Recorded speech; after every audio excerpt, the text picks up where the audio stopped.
Party की strategy है, कभी कोई नुकसान नहीं होता। अभी 50 दिन चुनावों के हैं।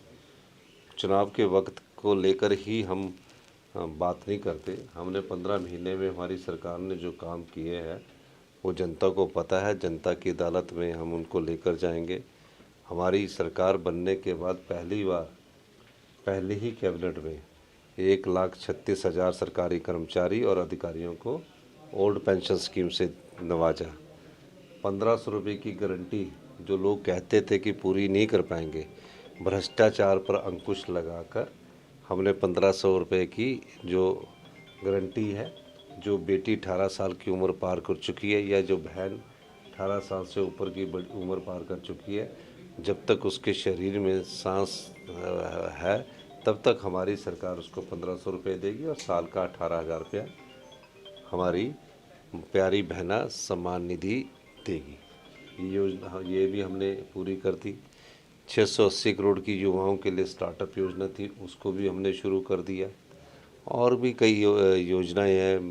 पहला प्रदेश बना हिंदुस्तान का हिमाचल प्रदेश, जहां दूध पर 45 रुपये गाय के दूध पर और 55 रुपये भैंस के दूध पर हमने मिनिमम सपोर्ट प्राइस फिक्स किया। और पहली बार हिमाचल प्रदेश में जो विधवा बहनें हैं उनके बच्चों की पढ़ाई का पूरा खर्चा सरकार उठाएगी।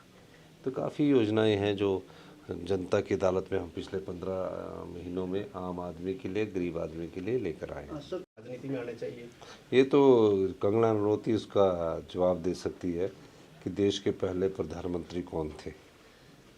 तो मेरा ये मानना है। और मैं जयराम जी के बारे में कहना चाहता हूँ कि जयराम ठाकुर जी हमीरपुर आए जब मुख्यमंत्री बने थे।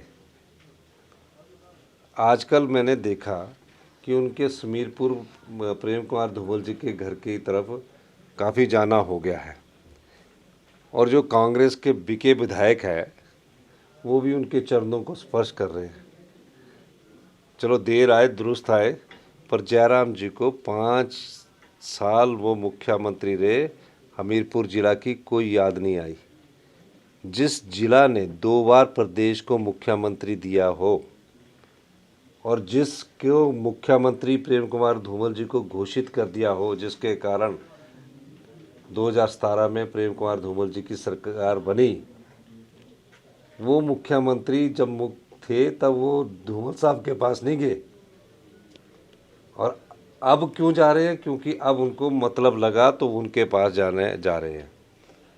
जब वो मुख्यमंत्री 2017 से 22 तक थे तो क्यों नहीं वो धूमल साहब से पूछने की कि क्या सलाह लेनी है। वो भी बीजेपी में पहले भारतीय जनता पार्टी के कोई मुख्यमंत्री जो बने पूरी पावर के साथ जो बने वो प्रेम कुमार धूमल जी बने। हमारे ज़िले से थे, हमें खुशी होती थी। मैं विधायक होता था, मैं विधानसभा में कहता था कि हमारे मुख्यमंत्री, तो हम उनसे अपने क्षेत्र का भी काम करते थे, ज़िले का विकास होता था। 5 साल में जयराम ठाकुर जी ने जो भारतीय जनता पार्टी के यहाँ से विधायक चुन कर गए, उनके नंबर तक नहीं आते थे, वो मिल नहीं पाते थे।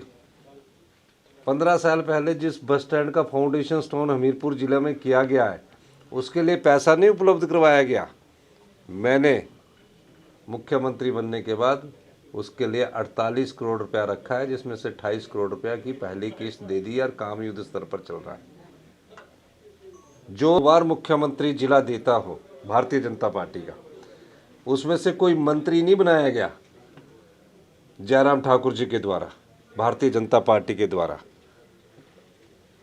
तो आज उनको इसलिए हुए कि बिके हुए एमएलए जिनके जो उन्होंने उनका मोल लगाया था उसके आधार पर वो कुर्सी जो प्राप्त करना चाहते थे, और जब वो ये चुनौती देते थे कि इस सरकार को भगवान भी नहीं बचा सकता है, उस भगवान ने जब हमारी सरकार बचाई और जयराम जी को जब ये लगा कि सत्ता की जो भूख है, जो कुर्सी की भूख है, उससे वो पिछड़ गए, तो अब बार बार वो भाग रहे कि इन 6 का तो मैंने भविष्य अंधकार में डाल दिया। अब चुनावों के वक्त अगर राजेंद्र राणा जो है, वो क्या नाम, बिका हुआ हमारे जो विधायक है जो सुजानपुर से है, वो अब उनको याद आ रही है और कोई नई निबुल्लिन दुल्हन बन के आ रही है। तो ये सब जो है ना, ये जो जयराम जी नौटंकी कर रहे हैं, ये जयराम जी नोटंकी इसलिए कर रहे हैं कि वो चाहते हैं कि उनकी नाक बच जाए, पर हिमाचल की जनता जानती है, जो सरकार जनता के वोट पर चुनकर आई, उस सरकार को नोट के दम पर गिराने की कोशिश जो जयराम ठाकुर जी ने की है, जो लोकतंत्र की हत्या की है। हिमाचल का जनमानस जागरूक है, हर 5 साल के बाद सरकार को बदलता है और 5 साल के लिए उस सरकार को बनाता भी है। अब हिमाचल की जनता 1 जून को तय करेगी कि क्या उनको पैसे के दम वाली विधायक चाहिए जो बिकते हैं। आज हिमाचल प्रदेश में हम ये कह सकते हैं, हिमाचल की सरकार ने 15 महीने अच्छा काम किया और दिन में ही सपने देख रहे हैं। मैथमेटिक्स में कमज़ोर होंगे तब दिन में ही सपने देख रहे हैं कि हम 4 जून को सरकार बनाएंगे। हम तो अपने विधायक भी लोकसभा के चुनावों में लड़ाने की तैयारी कर रहे हैं।